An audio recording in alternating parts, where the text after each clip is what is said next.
L'affaire Élodie Kulik. En 2002, une jeune femme appelle les secours en hurlant pendant son agression. L'appel dure 13 minutes. Il a fallu attendre 13 ans et une technique d'enquête jamais utilisée en France pour identifier ses agresseurs.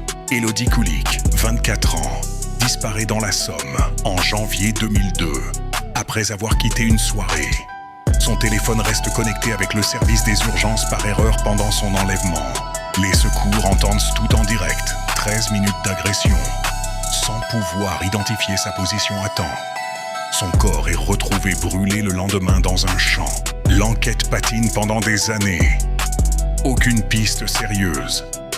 En 2015, les enquêteurs utilisent pour la première fois en France une technique appelée arbre généalogique génétique. Ils comparent l'ADN retrouvé sur les lieux avec une base de données et trouvent une correspondance partielle avec un frère qui n'avait rien à voir avec l'affaire.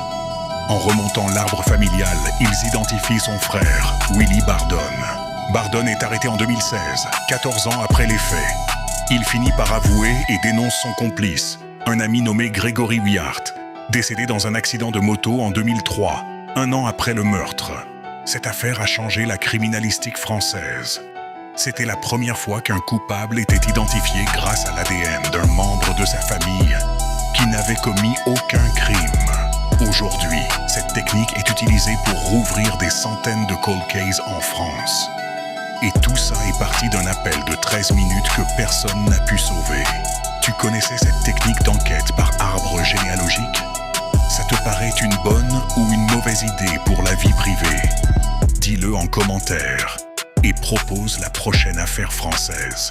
Abonne-toi.